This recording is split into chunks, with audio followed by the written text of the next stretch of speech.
Thank you, all of you, for joining this evening. Welcome to the webinar, Examining the Global Security Implications for the Russian Invasion of Ukraine, NATO, Nuclear Security, Cyber Warfare, History and Diplomacy. So a special thank you to our co-organizer of this event, Rebecca Cruz, who just had a fantastic panel featuring Ukrainian Russian areas studies experts, the Department of International and Area Studies at the University of Oklahoma, the Department of History, and the Department of Modern Languages and Literatures and Linguistics at the University of Oklahoma. So the format of this evening's event is each speaker is going to be given 7 minutes to share some opening remarks. And please use the Q&A function throughout the discussion to levy questions for us. Then I'll moderate toward the end of everyone's 7 minutes. We'll try and get to as many questions as possible. So go ahead and use the Q&A function throughout the discussion. So going first today will be Dr. Melissa Stockdale, the Brian and Sandra O'Brien Professor of History at the University of Oklahoma. The floor is yours. Thank you. I am a historian of Russia. Also do war and society and nationalism.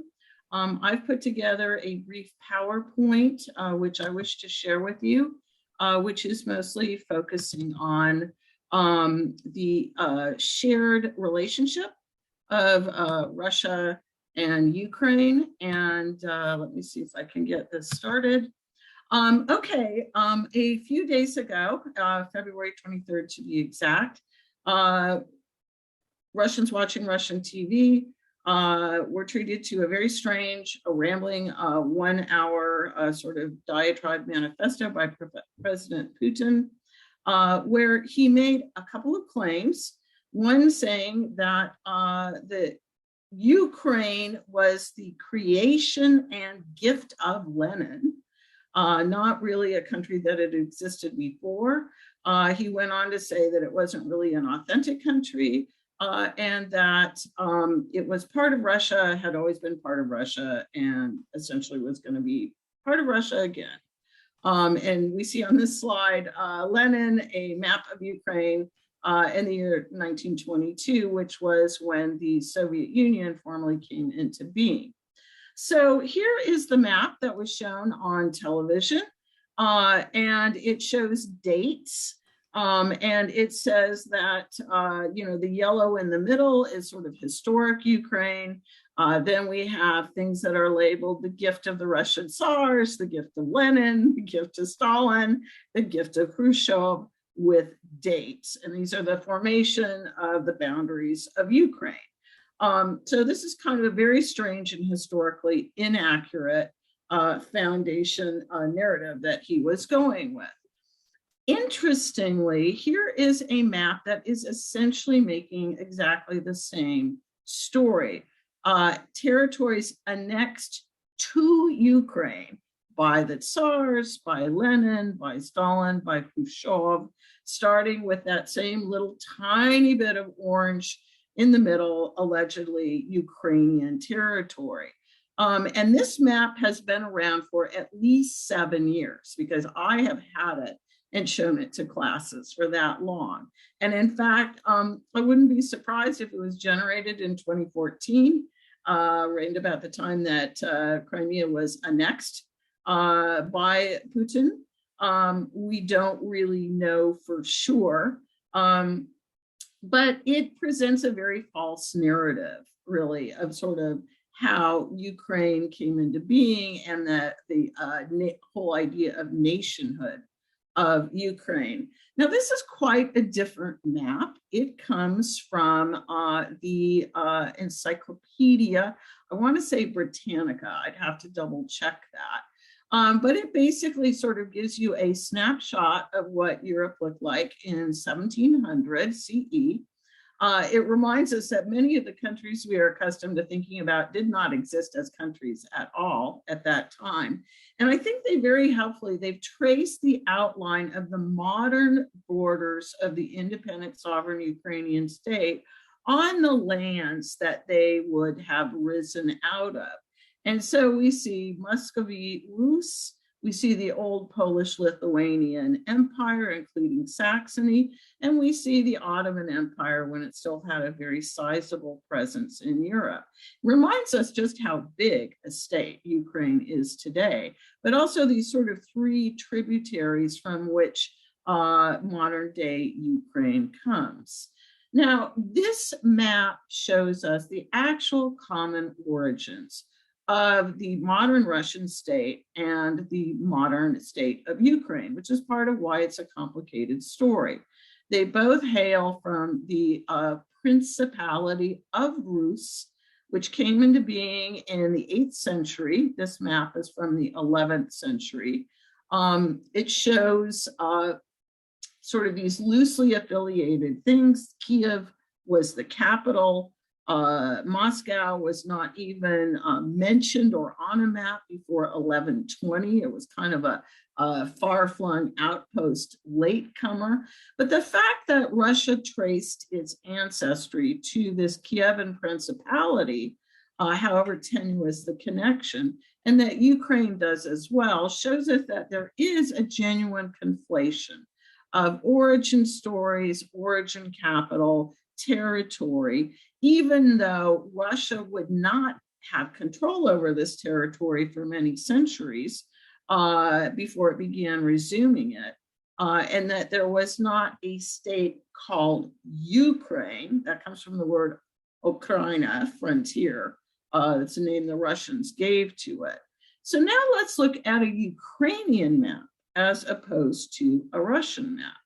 And this shows the sort of formal unification of lands that are historically Ukraine in 1654, and then the addition of various lands conquered by Catherine the Great or her predecessors, including taking Crimea from the Ottoman Empire in 1783 as a result of the Russo-Turkish War.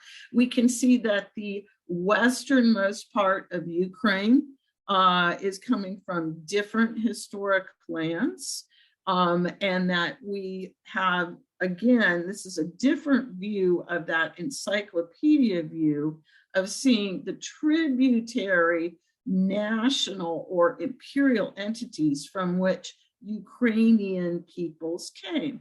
And Ukraine, just like Russia itself, or for that matter, the United States, is a multi-ethnic, multi-confessional state.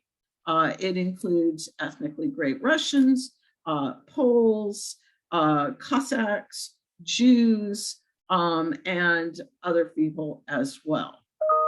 This is an ethno-linguistic map of Ukraine. This map was drafted in 2004.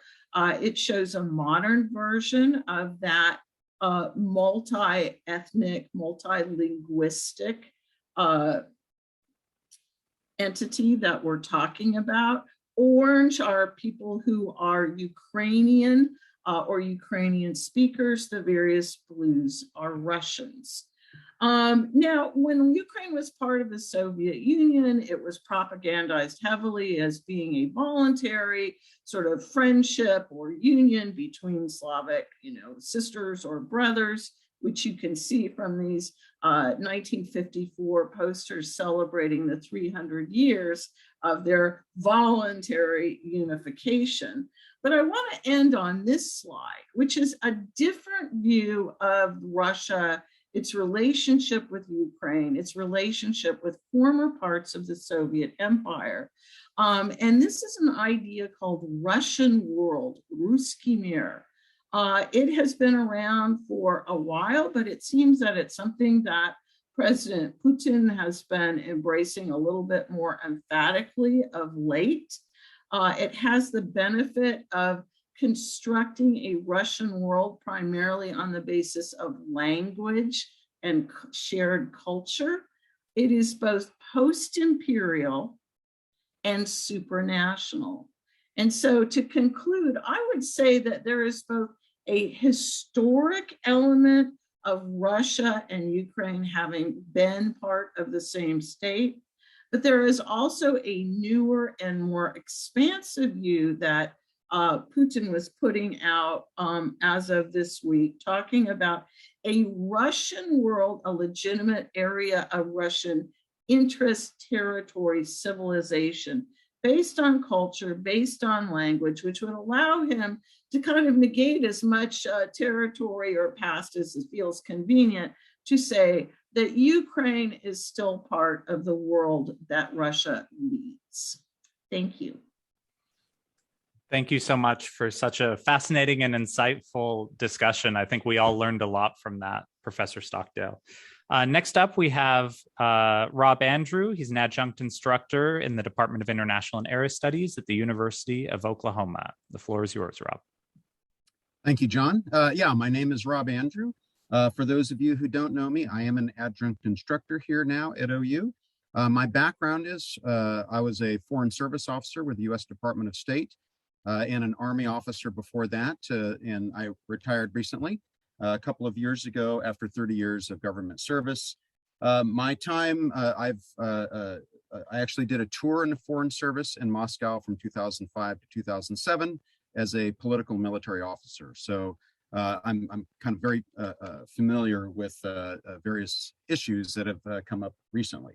So what I'm going to talk, I have 4 points that I really want to discuss here, and that's relevant to what is going on now and why it is going on. And the first one is, what the heck does Putin want? And this was applicable more than 2 weeks ago, as well as now, and whether this war had started or not. And I think that I'll just make a few points on under that. What does Putin want? One, I believe he wants to reestablish a buffer with the West that he and other Russians feel that they've lost since the end of the Cold War, when it was a Warsaw Pact and NATO, and all of these countries in Eastern Europe fell under the Soviet orbit back then. And I'm going to show some maps here in a few minutes about that. That he'd like to get respect as a great power. One of the things that criminologists often look at is psychological aspects of what the crime does. I think if Putin had his way, the world would be into 3 camps: the United States, Russia, and China, and everyone else would kind of be subservient to them. So he wants that respect as a great power. And then I think that he looks upon himself as a savior of Russia, that he has taken this mess that was handed to him by President Yeltsin at the end of the 90s, the tumultuous 90s, after the collapse of the Soviet Union, and he wants to rebuild a Russian empire, perhaps not the Soviet Union, but we cannot forget his famous words: the greatest tragedy of the 20th century was the collapse of the Soviet Union. And we can discuss that more in questions if you like. So I think he really wants to secure his legacy and empire, and having Ukraine really shows that it is an empire again. My second point is, why now? And there's a number of factors here. And remember, these are educated, not guesses, but this may not exactly be accurate. But one of them is Russia's military has definitely modernized over the past, certainly since the fall of the Soviet Union. They learned some lessons in the war in Georgia in 2008, as well as the first invasion of Ukraine in 2014. It's definitely, despite the difficulties that you see on the battlefield in Ukraine now, it is definitely no longer the empty shell that the Soviet Red Army was at the end of the Cold War. What else? Ukraine's military has been getting stronger since 2014. So if you want to launch a war against Ukraine, you need to do it before it gets too much stronger. This could be a miscalculation in the last week that the Kremlin has realized that they let it get too strong, perhaps. I believe Russia and Putin see the United States as having been distracted by the withdrawal from Afghanistan, seeing a weakening of the United States. Domestic divisions, do we wear a mask or not? We fight over it here. Political polarization, the January 6th riot last year, and maybe I can just sneak this in before the United States notices. obviously another miscalculation on his part. I think he counted on European countries not being united, such as the German dependency on Russian natural gas and other energy. And again, I think he's miscalculated. He would count on China to be a supportive power. And it's interesting to see what China has been doing recently in this regard. They have not come out and condemned the invasion, but I think China is getting a little bit weaker knees in their support for Russia. Doesn't mean that they're going to publicly say this, but I think they are very uncomfortable. Third is kind of, why does Russia care? And this goes back to wanting to push back NATO. And I am going to share my screen now and show you just a few slides. One of them is, in this case, history counts from a larger Soviet and Russian point of view. And they've constantly been concerned in their history about invasions from the West, or at least the two invasions that many people think of, which are the Napoleonic invasion of 1812 and the Hitlerite invasion of 1941. I don't know if you can see my cursor here very much, but you can, if you look at overall topographical issues here, this great Northern European plain that goes from Germany all into Russia. Here's Belarus, here's Ukraine, here's Poland. Relatively easy invasion route. This is why Russia always wants to secure its western borders with some sort of buffer state.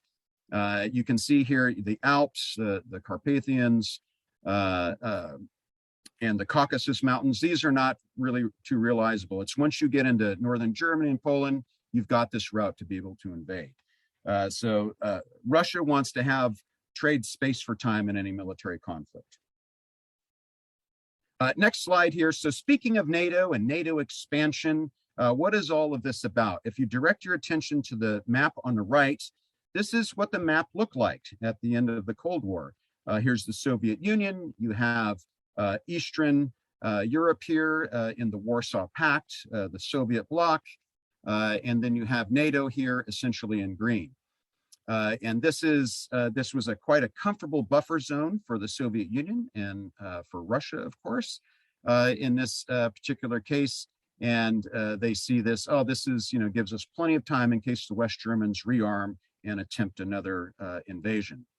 Well, since the end of the Cold War, and I have another map after this, which will show kind of by year the expansion, but this is what it looks like now on the left. So you can see Russia here, you can see Belarus and Ukraine, technically not aligned with anyone, and then you have NATO. So former NATO here, or sorry, former part of the Soviet Union. Here's Estonia, here's Eastern Europe. This is all in NATO.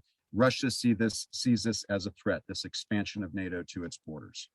The last map here I just want to show you, and I'll show you briefly, and then there's a few wrap-up points I want to make. This shows by year the expansion of NATO, the enlargement of NATO towards Russia's borders. The ones that really got them, of course, were the one in 1999 with Poland, Czech Republic, and Hungary, and then in 2004, the Baltic countries up here, Slovakia and Romania and Bulgaria. This is what really irritated the Russians. So I'm going to stop sharing that and just give you a few wrap-up points on this. Should Russia really be afraid of expansion towards its border? Well, from a certain Russian point of view, yes. But on the other hand, does NATO really threaten Russia, or does it instead export security and stability to its borders? Next thought, Ukraine of 2022 is not the Ukraine of 2014. Melissa referenced this here a little bit. I think that the national identity of Ukraine has just grown since 2014, and certainly in the last week. You see a true Ukrainian nationality across not only Ukrainian speakers, but Russian speakers in Ukraine. Don't trust what Putin says, trust what he does. My final points are this. This is a 30-year reckoning. It's not just about NATO and Ukraine, it's about how Putin wants to reshape Euro-Atlantic security, and in my opinion, an ultimate goal to get the United States out of Europe. Russia does not see that it's had a stake in European security since 1990. Putin wants Russia back in. And finally, my last point, Putin wants the US to treat Russia like it did during the Soviet era, both respected and feared. That's all I have. Thank you. Thank you so much. Our next speaker will be Chris Sartorius, Adjunct Instructor in the Department of International and Area Studies here at the University of Oklahoma. All right, well, good evening, John and everyone on the conference here. I do appreciate the opportunity to spend some time with you. My name is Chris Sartorius. I am an instructor with the University of Oklahoma, and it's really a privilege to be here with you this evening. My background is I served for 21 years of active duty in the U.S. Air Force as an intelligence officer, and did have one assignment as an instructor and course director at the NATO school in Oberammergau, Germany. And in that capacity, had a chance to travel twice to Kiev, one time to teach at the General Staff Academy there in Kiev in 2001, and then also a follow-on visit in 2002 or 2003, that time frame, to assist in a delegation that was opening up the NATO Information Center in Kiev at that time. So definitely interested in Russia and Kiev as a professional intelligence officer. Certainly the Ukraine situation has certainly caught everybody's attention. And what I'd like to focus on this evening is the role of U.S. intelligence, especially in these early stages of the conflict. I'd like to talk about some key areas in indications and warning intelligence. That's how the government currently knows, the U.S. government knows what it officially knows about this situation in terms of the military buildup and military operations in Ukraine today. And then also provide an assessment on how the Biden administration has actually used publicly intelligence that we've gathered and analyzed to really shape the narrative and really launch out what I think is a very successful strategic communications campaign to counter the Russian narrative and the Russian potential, and certainly the reality of Russian disinformation that we're seeing. So I also have a very small slide set, so I'm going to get that started here quickly. Let's see. Can everybody see the slide set okay?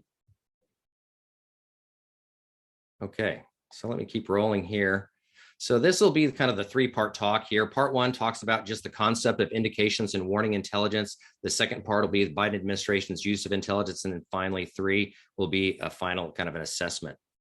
So just to talk a little about this category of an intelligence that's known as indications and warning intelligence, the purpose of this is to warn decision makers, and that could be political leaders, military commanders at very senior levels of impending attack. And the other purpose of this is to try to adjust our military and diplomatic levels to ideally, deter potential aggression, and then failing, if deterrence fails, like we're seeing in this case, to quickly restore peace and stability on, favorable terms for the United States and our allies. And then another third reason why we actually have indications and warning intelligence is because as intelligence professionals, we're always going to need to adjust our intelligence collection posture, our priorities, the different types of intelligence systems that we use to collect this type of information to fill in the information gaps that are going to become very apparent as we move through a crisis scenario.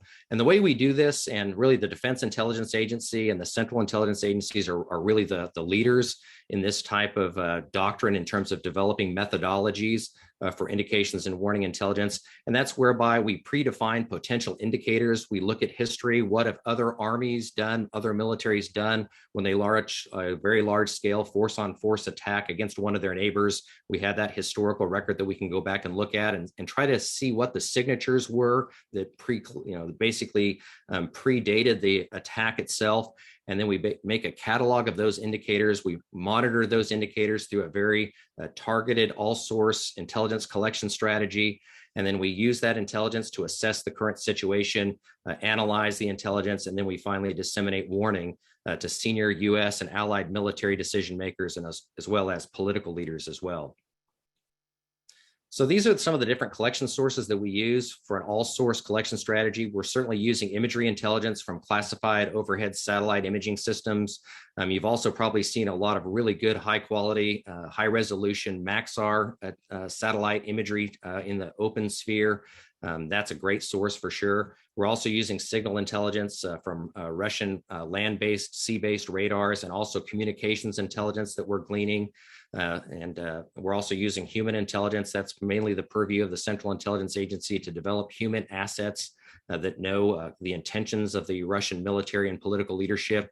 And then also increasingly, the intelligence community is also using open source intelligence, which includes commercial imagery, broadcast, print, social media. All those types of open sources are increasingly becoming very important sources, in addition to the classified sources that we're used to using. The primary players in this scenario are the U.S. European Command, which is based at Stuttgart, Germany. There's also the Joint Analysis Center, that's the main intelligence hub for the U.S. European Command, located at Molesworth over in the UK. They're doing indications and warning analysis, also coordinating the collection strategy. The Defense Intelligence Agency at Bolling Air Force Base in Washington, D.C. is also doing this type of analysis. The CIA at Langley is doing this, plus they're providing human intelligence support. The NSA at Fort Meade, Maryland is providing signal intelligence support for this indications and warning effort. And then finally, the National Geospatial Intelligence Agency is providing support for our classified overhead intelligence systems, as well as leveraging commercial partners such as Maxar Technologies to provide open source imagery intelligence as well. So in terms of the Biden administration's use of intelligence, certainly the US government has publicly released key intelligence prior to this conflict. This is not unprecedented. President Kennedy was famous in presenting U-2 and other tactical imagery to the UN Security Council, for example, during the Cuban Missile Crisis of October 1962. President Reagan presented very sensitive communications intercepts during the shootdown of the KL-007 flight. And then famously, General Colin Powell made an extensive intelligence presentation in the run-up to the Iraq War in 2003. So this is not unprecedented. Some of the examples in our current scenario is the Russians' forced disposition. The Biden administration has given extensive briefings in the run-up to this conflict about troop numbers, locations, trends in the buildup. The false flag operations have been highlighted as well by both the British intelligence services and the U.S. intelligence services. Russian intent in terms of capturing key cities, replacing current government officials. That's also been intelligence that we've collected, and the Biden administration has decided to publicly release that intelligence to try to shape, perceptions and certainly the narrative. And obviously, the goal in all this is to try to plan and execute a successful strategic information campaign, and I believe that they have done that. Certainly, the benefits of that is to build domestic support for policies to counter Russian aggression, influence foreign audiences to build political, economic, military countermeasures to the Russian aggression, and then enhance Western credibility, and then counter the Russian disinformation campaign. So in kind of the final terms, I believe in my assessment that the Biden administration has really developed and executed a very effective communication strategy, strategic communications based on this sensitive intelligence. And this has resulted in the increased, bipartisan domestic support for U.S. foreign and defense policies regarding this conflict, and then also have really helped unify Europe in terms of clarifying threat perceptions, increasing NATO's unity of purpose, and then finally, basically facilitating very concrete support for Ukraine in terms of political, economic, military, and humanitarian support that both the United States and our European allies are providing. And with that, that concludes my presentation, and I'm certainly eager to answer any questions you may have. Thank you so much, Chris. It's really great to see kind of how all the intelligence plays out, because we've been seeing it in the media. So seeing the kind of background to it was extremely helpful. Next, we have Dr. Mark Raymond. He's the Wick, Cary Associate Professor of International Security in the Department of International and Area Studies at University of Oklahoma. And he's also the Director of the Cyber Governance and Policy Center here at OU. So Mark, the floor is yours. Yeah, thanks. Really happy to be here, and thank you to John and to Rebecca Cruz for putting these events together. I want to talk about a couple of things. I'd first like to sort of put this conflict in context of what it means for what we call rule-based international order. That sort of relates to my research in international relations theory, international law, and global governance. I have to do that, though, acknowledging that really, first and foremost, we need to remember that this really is a humanitarian catastrophe, especially for Ukraine. That's the number one thing to sort of take away and remember. It does have really important global implications that I will talk about, but that does not sort of detract from or take away from the sort of humanitarian catastrophe. The second thing that I'd like to talk a little bit about is specifically the cyber dimension of this. In some ways that will pick up on what Chris said, but it'll sort of take a look at the sort of broader cyber landscape in this conflict. So in terms of what's going on here and why it matters for international order, really the key thing to note is this is conquest of territory by force. This is an invasion. It violates a key pillar of rule-based international order, which is the prohibition on the conquest of territory. That prohibition is first articulated in international law in 1928 in a treaty that we call the Kellogg-Briand Pact for the American and French foreign minister and secretary of state who were in office at the time, which I've written about. But it's later re-enshrined and re-articulated almost verbatim in the UN Charter. And the key language in the Charter is Article 2.4, which guarantees the territorial integrity and political independence of all member states of the United Nations. And Ukraine is absolutely a member state of the United Nations, entitled to respect for those characteristics of its sovereignty. We also need to remember that the Charter contains, and that this is binding on Russia as a member of the UN, a requirement that all member states commit to peaceful resolution of all of their disputes. Russia has violated those two key pillars of international law. It's violated many other components of international law, but at minimum those two. What's really interesting, and I think gives me some degree of optimism here amidst some very dark times, this violation, like the Iraqi invasion of Kuwait in 1990, has actually met widespread condemnation and dramatic international responses. One of the reasons that rules are important is when rules are violated, they give us a basis on which to criticize and to punish violating behavior. That is exactly what we have seen over the last couple of weeks, and really going back to 2014 when Russia makes its first seizure of Ukrainian territory in Crimea. Just in the last few days, the UN General Assembly had the situation referred to it by the Security Council. That happened because Russia, of course, used their veto to prevent Security Council resolution condemning their behavior. But that veto did not prevent the UN Security Council referring the matter to the General Assembly. This is dramatic. This is something that we haven't seen in decades, but that was used several times during the Cold War as a tactic. The UN General Assembly resolution was opposed only by Russia and 4 other states, which is a stark indication of the extent to which Russia is isolated here. Now, it is true that several other states, including China, India, and the UAE, all Security Council members at present, abstained, both in the UN Security Council and the General Assembly. Other states abstained in the General Assembly too. That means they didn't vote. But the only states supporting Russia in the General Assembly were Belarus, which is a Russian client state, Eritrea, which hosts a Russian logistics base, Syria, which hosts a Russian naval base, and an Assad government that depended on Russian support to win the Syrian civil war, and finally North Korea, which is a sort of notorious international pariah state. That gives you an idea of the company that Russia has placed itself in, which is very isolated, very low status company in the international system. More notably, I think even than that, this is renewed NATO unity, which was somewhat reduced during the previous American administration for fairly obvious reasons. It has also prompted major steps on the part of the Germans to shed some of the restrictions that they adopted on their foreign policy behavior after the Second World War. Suspension of the Nord Stream 2 pipeline is a really notable step, as is the provision of lethal military aid to the Ukrainian government.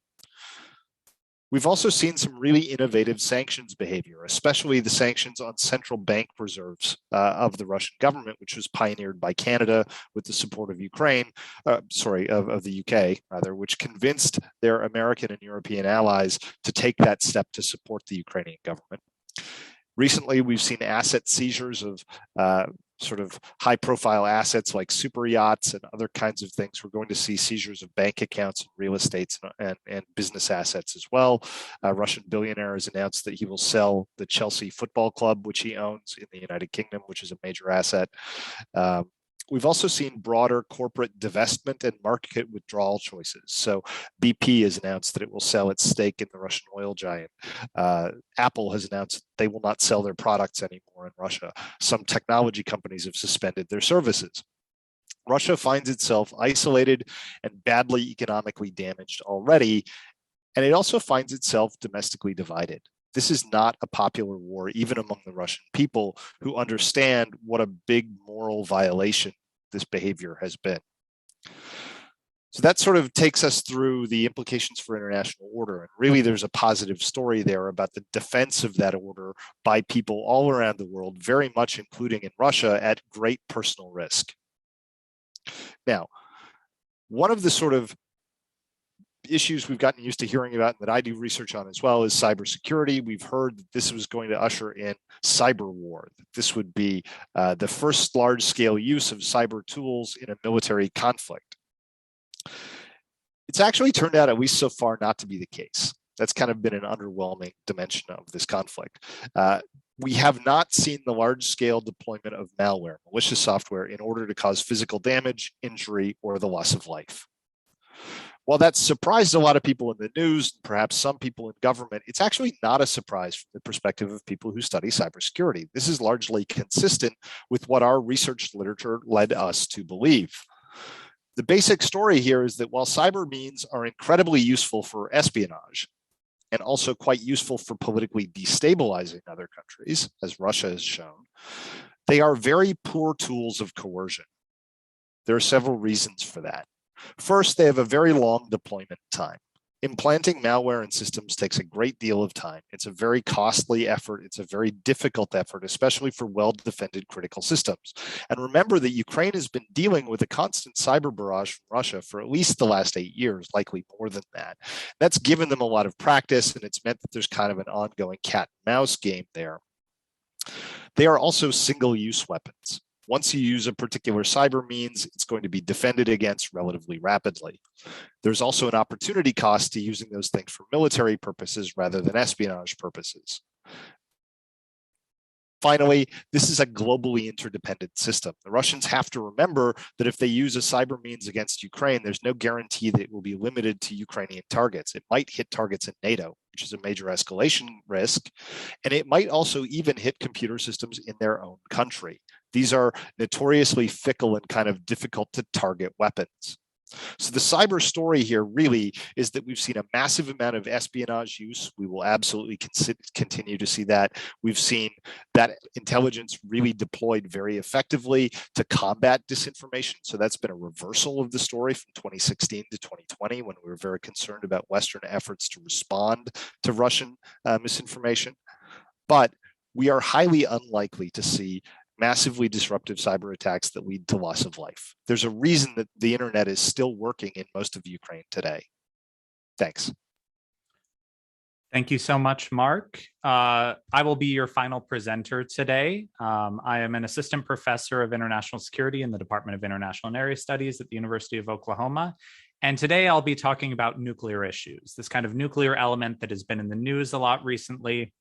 You know, there's been a lot of kind of fear as well with Putin raising his nuclear alert. And, you know, I think we should always be weary of this type of saber rattling, right? This is a serious kind of escalation on his part. However, it is basically posturing, right?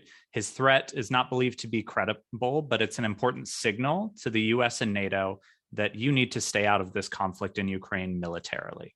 Right. And that's an important signal that the US and NATO have been kind of heeding. So Putin, kind of in his scattershot approach of justifications for his invasion of Ukraine, falsely claimed that Ukraine had nuclear weapons. And that's simply not the case. Right. Back with the dissolution of the Soviet Union, Ukraine was actually the third largest possessor of nuclear weapons after the US and Russia. But in 1994, the Budapest Agreement and the memorandum there, Ukraine agreed to give up its nuclear stockpile, right? And there were assurances, not guarantees, of its territorial integrity and sovereignty as a result, right? So pretty much with this invasion, Russia has unilaterally withdrawn from that memorandum. And I think the most dangerous thing here is that Putin is weaponizing nuclear risk to commit a war of aggression, right? And there's always risks inherent in this kind of signaling. And this is kind of what nuclear deterrence is all about. But this goes against a kind of prominent notion in nuclear deterrence literature that nukes promote stability, right? Instead, you can say how this is used in order to escalate risk for wars of aggression, right? Even a low probability of use, as I view it in this case, is still not zero. Right. And so I think it reminds all of us that we're not free of mutually assured destruction. We're not free of the risks of miscalculation or nuclear accident or inadvertent escalation. And so we really need to work toward getting toward global zero in nuclear weapons, which I'm sure some might push back on me on, but I'm going to stand firm there. There's also been a lot of news about, increased radiation around the invasion of Chernobyl and things like that. And from everything that we can see so far, that slight increase in radiation is simply because of trucks rolling through and kind of kicking up some old radioactive dust. Chernobyl sarcophagus and everything appears to be intact.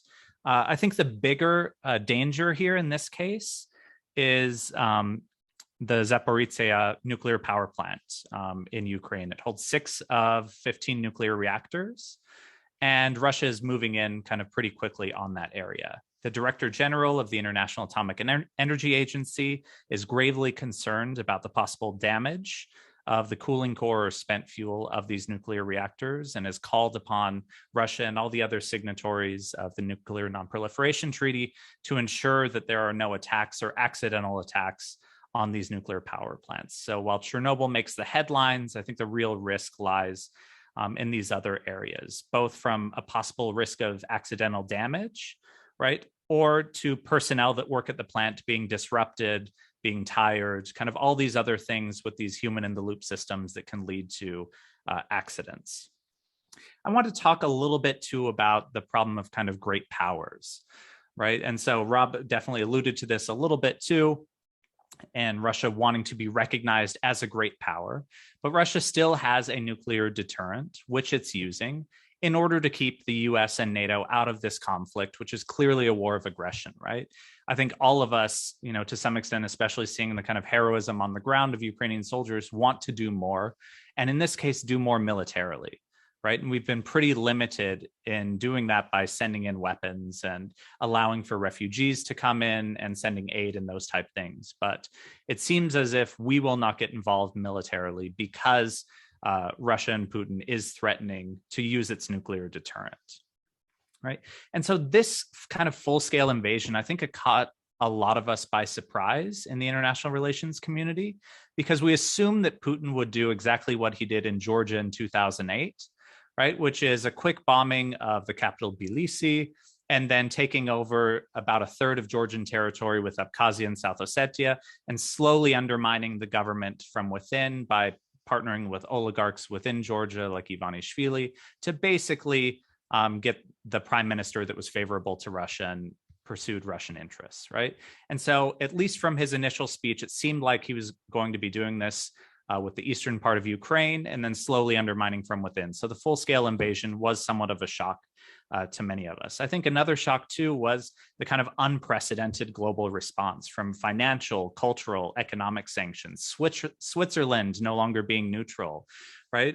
A German foreign policy shift basically overnight. All of these things, I think, were unexpected, especially on the part of Putin, right?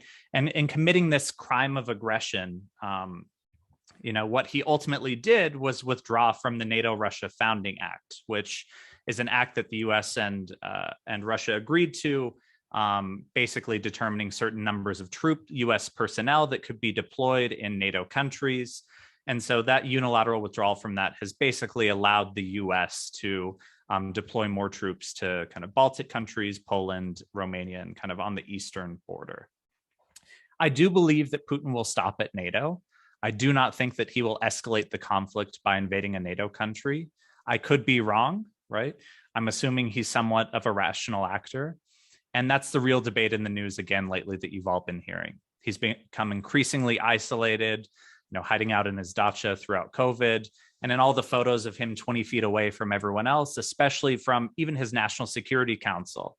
It could be COVID related, or he's just paranoid that someone's going to try and kill him, right? Even from his inner circle. And his inner circle has appeared to get smaller and smaller.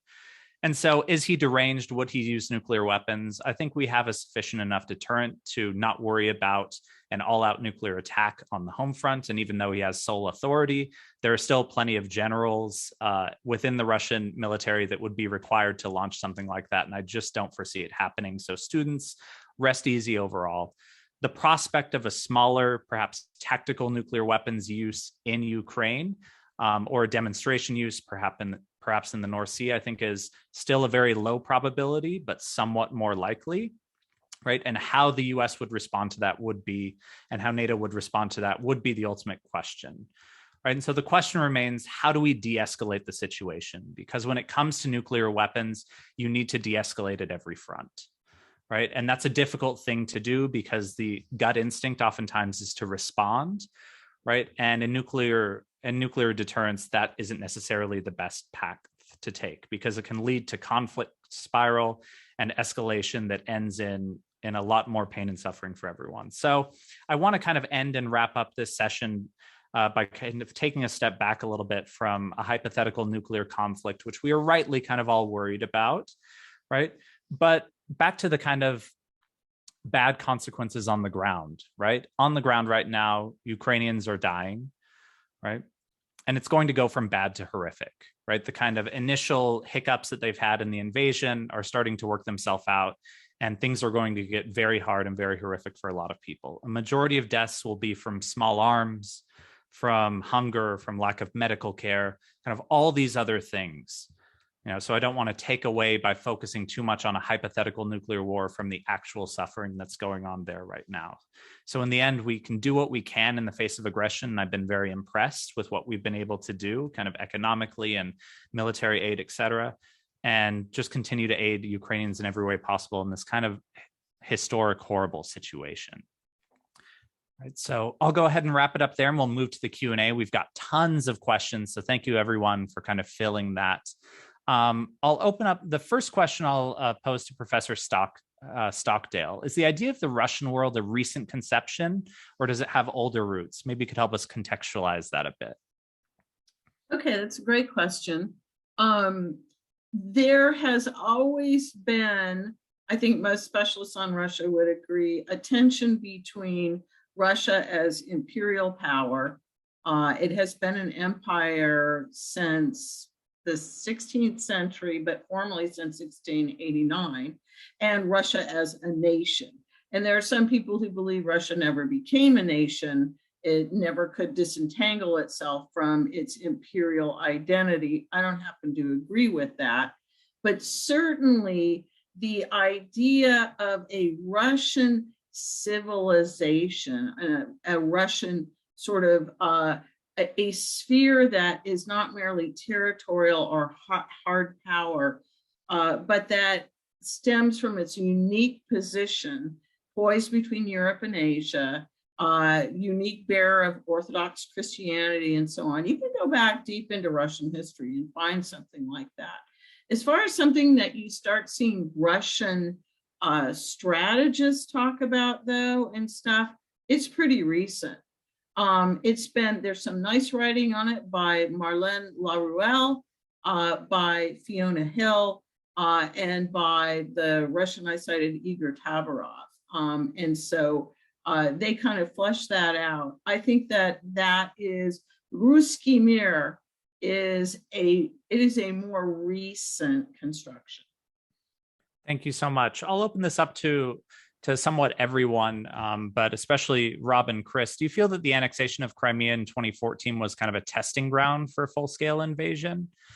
And maybe you could relate back to Georgia 2008, or what was learned by the Russian military, at least in these kind of past invasions? Well, I mean, Crimea's, I'll start, Chris. Crimea is kind of a tricky situation to discuss in general, because historically, at least for a long time until 1954, it was part of Russia. So when we talk about Crimea, we might actually go into a very cloudy ground. So what I would say about the 2014 annexation of Crimea, this was certainly a response. The proximate cause was the turning of Ukraine to the west, or the attempted turn in 2013 at the Vilnius summit, at the EU summit, where then President Yanukovych was going to sign association agreements and free trade agreements with the EU, and he balked right at the very last minute and agreed to some sort of $15 billion loan with Russia, with President Putin. This led to the protests, the Maidan protests in late 2013 and 2014, and what the Russians would call a Western-inspired coup that removed Yanukovych from power, and you got a more Western-friendly one, and that's it. This is the last straw.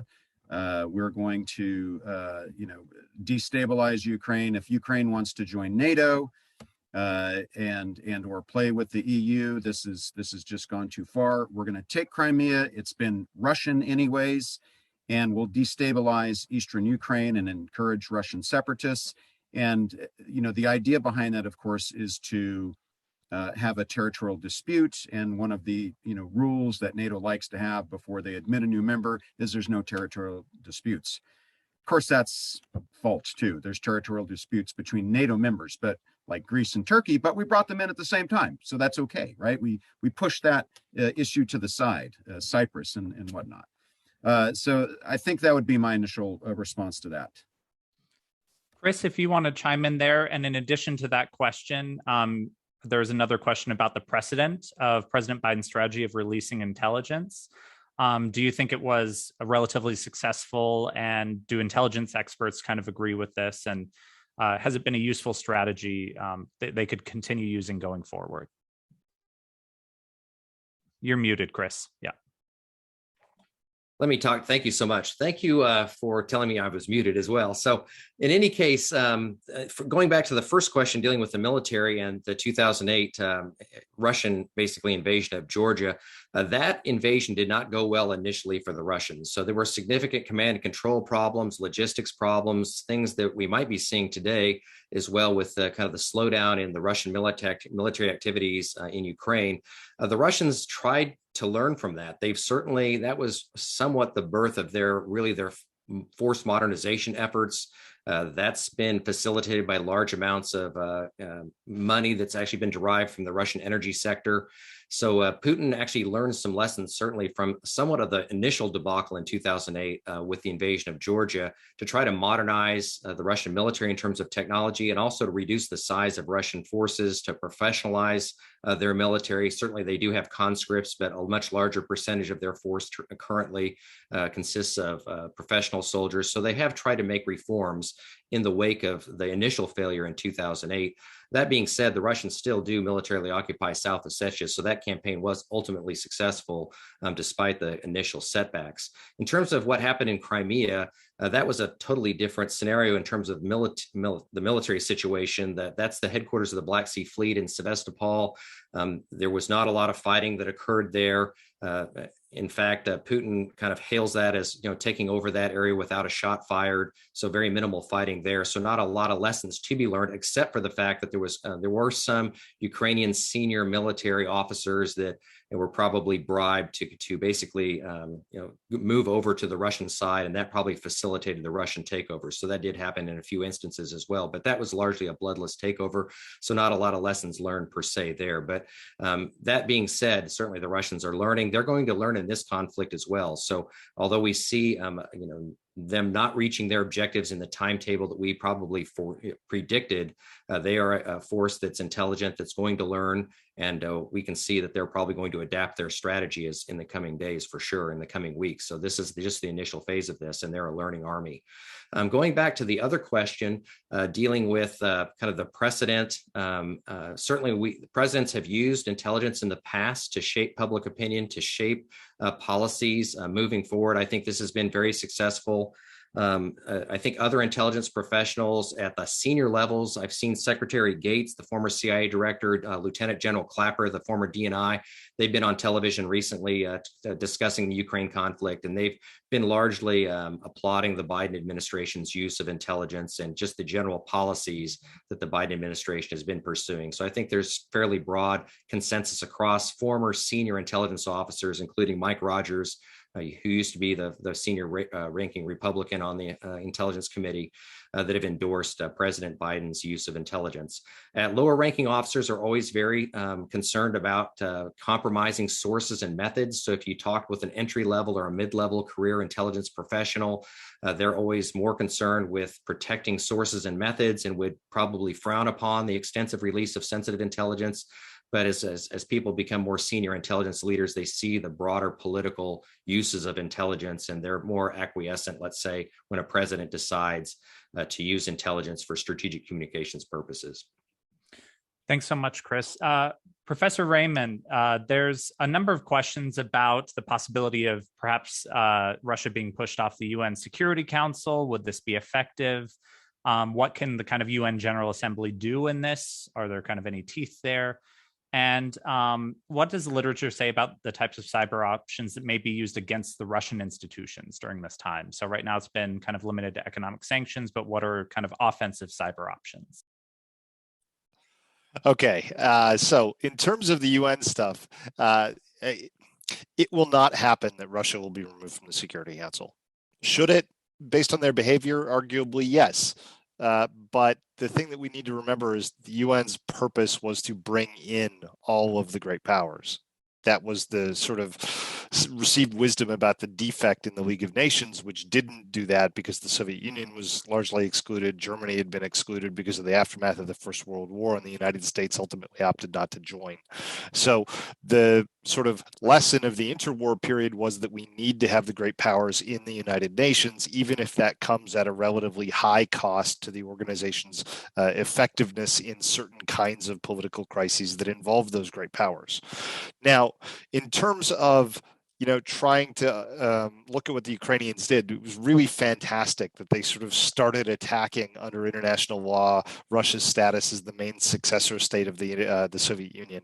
That was a deeply creative diplomatic strategy that aligns with something I've written a book about, which is how procedural rules can be used to shape international outcomes. So I loved seeing that because it was enormously creative, but it won't work, and arguably it shouldn't. With respect to the UN and sort of what this tells us about the UN's effectiveness, is the UN sort of losing its way? Is the UN ineffective? No, in fact, I think this shows us exactly the opposite, right? That the UN has very quickly rallied around defense of this principle, and Russia finds itself very diplomatically isolated. The thing that we need to remember is that the United Nations, especially when it deals with issues of war, peace, and security, is not really the staff members of the UN Secretariat. Those folks are politically neutral. That is their job. They have to be in order to do that job. The UN, in that broader sense, is the collective body of member state governments. So what have they done? Well, they've done an awful lot. A lot of it through NATO, but a lot of it otherwise, right? Sort of, we've seen all of these sanctions that I talked about, and Dr. Emery talked about, and some of the other folks have mentioned as well. So we've seen an enormous array of steps. Those are all things that the United Nations is doing, if you understand the United Nations as the community of member states that belong to the organizations, which is precisely how we have to understand it here. So this is an enormous victory for the UN, as well as for NATO, as well as for Western states' foreign policies. It has really kind of, in my view, really performed very effectively. With respect to the cyber story and what kind of offensive operations we might see against Russia, I doubt we're going to see any, for two reasons. First of all, they're poor tools of coercion, not just for Russians, but also for NATO countries, right? The sort of defects of those weapons in terms of being used for these purposes apply as or more strongly to Western countries, especially since we are much more internet dependent than Russia is. We have a lot more to lose from internet disruption. And so I think it's less likely that we pull that trigger compared to the Russians pulling that trigger. So that's one point. And then the last thing I would say is, it would be enormously escalatory. Just today, Russia came out and explicitly said that it would regard any hacking of its satellites as an act of war. We need to remember that very, very carefully. And one of the things that's really troubled me is the Ukrainian government has called on not only volunteers from around the world to come fight physically, they've also called for cyber attacks against the Russian state. That, in my view, is one of the few missteps that the Zelensky government has made, especially from the perspective of maintaining international stability, because if a cyber actor, a non-state actor, a person, an individual, a group, a loose collective like Anonymous, were to conduct an attack on Russia, especially if that attack were to lead to destruction of property, injury, or loss of life, Russia would be justified as treating that as an attack potentially under international law, because they could attribute the behavior potentially to the state of the people who did it, or potentially to the Ukrainian government under certain doctrines of state responsibility and international law. That is something we should all deeply want to avoid, any kind of escalation. Cyber is a means to escalation if something like that happens. I don't think governments will do it, but non-state actors might, unfortunately. Thank you so much. So Professor Stockdale, I was wondering if you could talk a little bit. There was a question about Russian nationalism, and it's had its ups and downs over the past few centuries. So what might we look for now if we wanted to see signs of a decline in support for any particular kind of nationalist venture? And can you separate nationalism from expansionism, kind of these short-term annexations versus the long and costly lives in national treasure in this case? I think that's a really interesting question. We're always hampered by the fact that we don't have reliable data. There is such heavy censorship. The independent polling is more and more hampered. Independent outlets for media have been shut down. Facebook came down before it came back up again partially. So trying to figure out what Russians think as opposed to what Russians feel comfortable saying are two different things. And it is clear that in the past, Russians have been fairly willing to buy into narratives, usually official narratives, that says everybody's against us.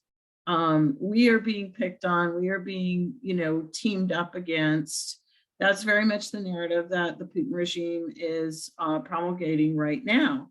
And I think that we don't know when the sanctions start hurting more people and Russian boys are coming home in body bags, whether people will blame the West or other, hirelings of the US or whatever for starting the war, which is what their government is telling them is happening, and thereby sort of tighten nationally, become more coherent, more exclusionary, or whether this could open up certain fissures within, we don't know. But one thing that is worth pointing out, which I think is one of the really interesting takeaways from this tragedy, is the way the attack on Ukraine has cohered Ukrainian nationalism. Which is a country that was very fractured, had a lot of divides. They have had their problems economically, and yet the reaction of the Ukrainian population, including ethnic Russians who are Ukrainian citizens and so on, has been absolutely amazing. And it seems like, at least in the here and now, this unprecedented sort of cohesion in the response of a completely unjustified criminal attack and invasion is making Ukrainians much more Ukrainian than they've ever been. Yeah, that's a very, very good point. There's a number of questions kind of about nuclear weapons and things like that, especially Ukraine giving up its nukes in 1994. Zelensky the other day says he regretted that decision, but if you actually look back to that moment, they didn't have any control over them whatsoever. That all rested in Moscow, so it was a pretty easy decision for them. So kind of looking back, it doesn't necessarily help. And we gave these assurances rather than guarantees because, at the time, Boris Yeltsin was basically 100% on board with Ukrainian sovereignty, and we didn't necessarily foresee it being a problem. There was a question about, military shelling of nuclear facilities or otherwise. Apparently, there's been some updates there. And, what can we do? Again, you cannot escalate situations like this, as hard as it may be. So use every channel and every kind of diplomatic channel possible to try and remedy the situation. But it is very troubling, and that's, I think, more of the nuclear risk than nuclear war. And as another question asked, with nukes on high alert and things like that, although the nukes are on high alert, that's an important kind of symbolic move. Russia has quite a few nuclear weapons, roughly, I think, 4,700. You can look at the Bulletin of Atomic Scientists. There's lots of great kind of countings and things like that too. But A lot of their missiles are kind of decoupled from their nuclear warheads, and we haven't seen intelligence, at least yet, of them kind of being coupled and coming together. So that would be another kind of troubling, ominous sign there. So there's a million questions, and we won't get to all of them. So I'll just kind of do a round robin, kind of 1 minute from each person, and then we'll wrap up. To basically focus on any issues that we didn't get to discuss.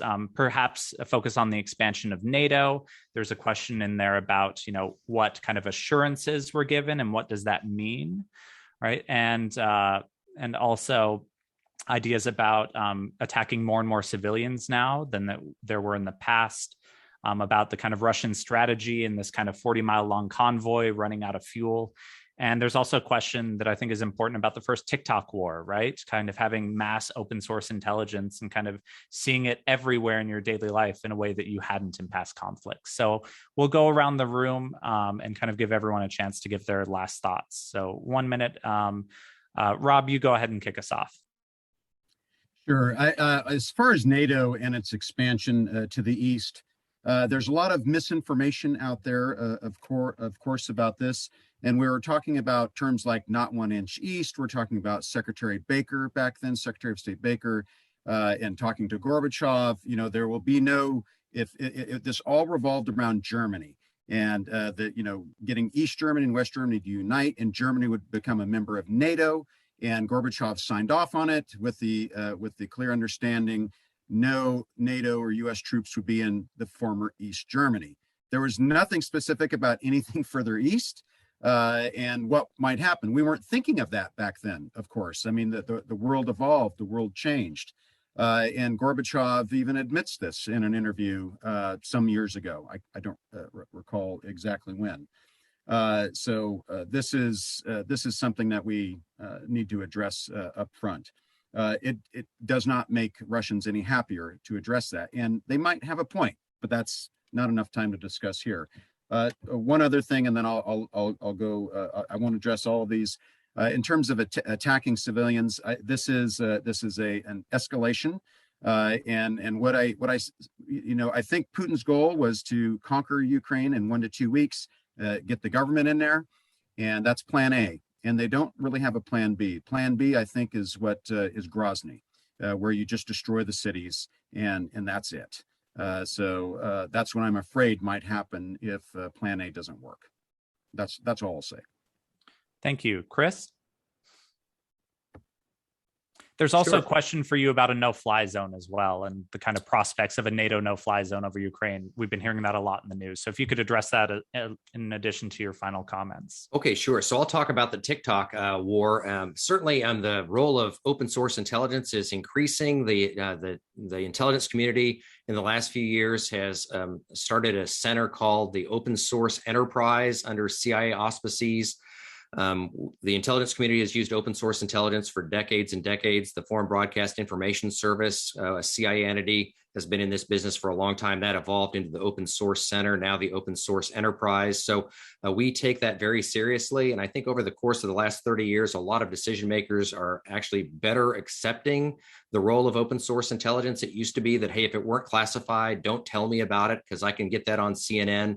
That attitude has changed among senior decision makers. And so we see a better integration of open source intelligence, including TikTok videos. Certainly all that has to be verified. There's a great article in today's Washington Post, or at least their online service, dealing with how to open media sources verify the authenticity of videos that you see. And that was a good piece. There's a very meticulous cyber forensics or video forensics, I should say, effort that goes into that. And certainly the intelligence community does that type of work as well to verify the authenticity of videos. In terms of a NATO no-fly zone, I know General Breedlove, I think, was on an NPR interview recently talking about a no-fly zone. Many people have suggested that. I think President Zelensky's called for that. That's been widely discussed in the media. That's akin to probably putting boots on the ground in the sense that if there were air engagements with any type of U.S. or NATO fighters over Ukrainian airspace, that would be problematic, certainly in terms of escalation, akin to actually ground types of combat. So I don't foresee that as being probably a wise policy. That's my assessment. Probably isn't going to happen. Certainly, we can bring in types of man-portable air defense systems, other types of air defense systems that the Ukrainians can operate themselves.